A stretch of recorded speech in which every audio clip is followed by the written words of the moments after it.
오늘은 창세기 27장의 말씀을 묵상하겠습니다. 동생인 야곱은 아버지가 형 에서에게 주려고 했던 축복을 가로챕니다. 어머니 리브가의 도움으로 별미를 형보다 먼저 들고 아버지에게 축복을 받고는 아버지 앞을 떠나자 곧이어 에서가 도착합니다. 에서는 급히 아버지께 드릴 별미를 만들어 들고 갔는데 아버지가 하는 말이 내가 이미 내 큰아들에게 복을 다 빌어 주었는데 너는 누구냐 묻습니다. 에서의 기대는 분노와 통곡으로 바뀌고 맙니다. 에서는 결국 아버지에게서 복을 받지 못했습니다. 에서는 이 모든 것이 동생인 야곱 때문이라고 생각하고 야곱을 죽여서 한을 풀겠다고 각오합니다. 그의 마음속에는 이제 기쁨과 기대와 평안은 없어지고 피해의식과 미움과 증오, 살기로 가득한 생애를 살게 되었습니다. 하나님의 복을 받은 사람은 여유를 가지고 평안하고 느긋하게 세상을 살 수 있지만 복을 받지 못한 사람은 조급하고 불안하며 증오로 세상을 살게 됩니다. 이것은 오늘 세상에서도 마찬가지입니다. 하나님께 복을 받지 못한 사람은 어디에 가도 중심에 서지 못하고 사이드 인생이 되어 겉으로 빙빙 돌게 되며 세상의 모든 것을 삐뚤어지게 보고 비판이나 하고 헐뜯기나 하면서 부정적인 생을 사는 사람이 됩니다. 언제나 남의 분위기를 깨는 사람이 되고 남의 마음을 상하게 하고 자기 신상을 들볶는 사람이 되고 세상을 삐딱하게 보면서 편치 못하게 살아가는 사람이 됩니다. 하나님께 복을 받지 못하면 결국 그렇게 되는 것입니다. 하나님께 복을 받은 사람은 세상을 아주 순탄하게 살아갑니다. 남보다 더 이를 악문 것도 아닌데 그의 앞길은 형통합니다. 아둥바둥하지 않아도 일이 되게 잘 풀립니다. 하나님께서 복을 주셨기 때문입니다.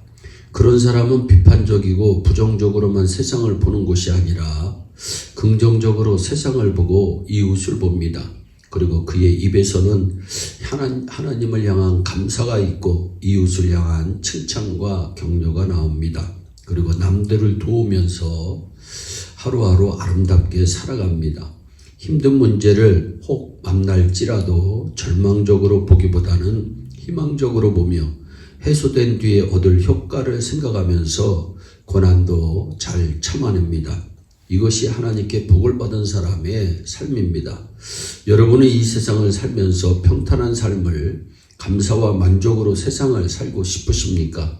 아니면 비판과 원망으로 힘겨운 세상을 살고 싶으십니까? 누구나 평탄한 삶을 살면서 감사와 만족을 누리고 싶어 합니다. 그런데 그게 마음대로 잘 되지 않습니다. 그 갈림길이 바로 하나님의 복을 받느냐 못 받느냐의 문제입니다. 그래서 세상에서 가장 중요한 것이 학벌이나 재산이나 환경이 아니라 하나님께 복을 받는 일입니다. 여러분은 이것을 인정하고 하나님의 축복을 야곱처럼 사모하는 사람이 되시기 바랍니다.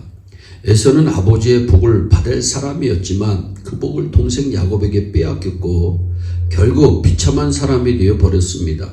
그의 부친이 37절에서 말합니다.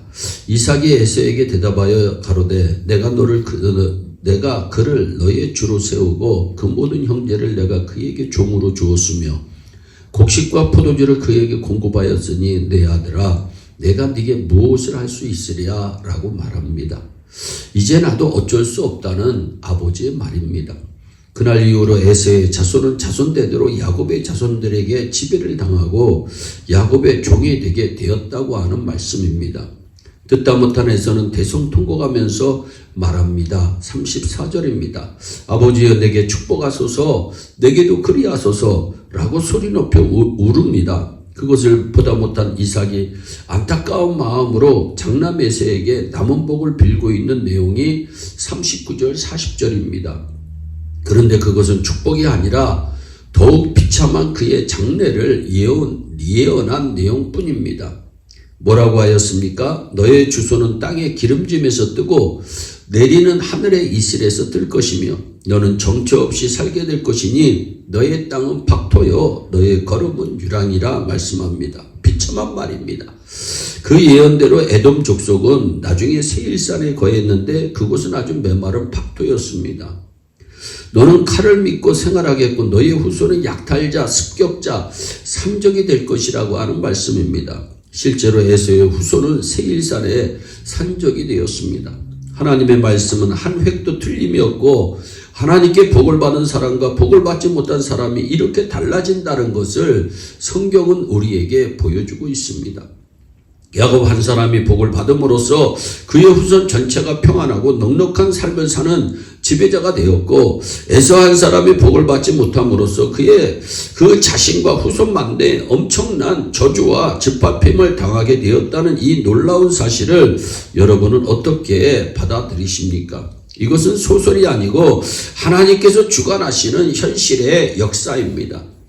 부모가 하나님께 복을 받는 것이 얼마나 중요한 일인지 말해주는 대목입니다. 부모가 하나님을 섬기는 영적인 일을 우습게 여기고 세상을 살며 나만 고달픈 삶을 살고 마는 것이 아니라 자손에게도 척박하고 고달픈 삶의 환경을 물려주게 된다는 뜻입니다. 그럼 에서가 비참해진 근본적인 원인은 무엇입니까? 히브리서 12장 16절로부터 17절에도 대답하고 있습니다. 한 그릇 식물을 위하여 장자의 명분을 팔았기 때문입니다. 영적인 사람은 축복을 받으려고 길을 쓰고 매달리며 오늘 현재보다는 미래를 생각합니다. 자신의 앞날뿐 아니라 자손들의 앞날을 위해서 오늘을 기꺼이 투자하는 사람이 됩니다. 이 세상의 만사는 힘있는 사람이나 시대적 상황이나 인간의 노력 여부에만 달린 것이 아니라 세상을 창조하시고 주관하시는 하나님의 손에 달려있음을 믿으시기를 바랍니다. 우리 모두 축복을 사모하고 미래를 바라보는 성도가 되어서 하나님께 복받은 인생 사시기를 주님의 이름으로 축원합니다. 또한 별미를 바칠 기회를 놓쳤기 때문입니다. 에서는 아버지의 명령대로 사냥도 했습니다. 별미도 만들었습니다. 그러나 시간이 늦은 것이 복을 받지 못한 또 하나의 이유였습니다.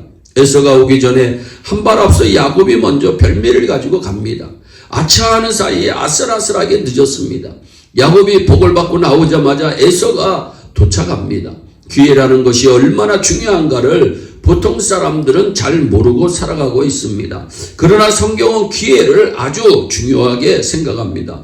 보라 오늘은 구원을 얻을 때요 보라 오늘은 구원의 날이로다. 저가 그 후에 축복을 기업으로 받으려고 눈물을 흘리며 구하되 버림바가 되어 회개할 기회를 얻지 못하였느니라. 아멘.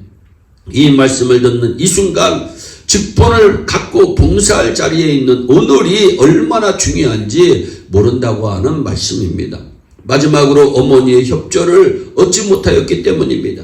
야곱은 어머니의 적극적인 협력을 받는 반면에 에서는 그렇지 못하였습니다. 혼자의 힘으로 해내려고 했습니다. 야곱이 아버지의 축복을 받는데 어머니 리브가의 도움이 절대로 필요했듯이 성도는 성령님의 위로와 도우심을 받아야 합니다. 그런데 세속적인 사람은 성령의 역사를 무시합니다. 사랑하는 여러분, 성령의 도우심을 오늘도 간구하시기를 바랍니다.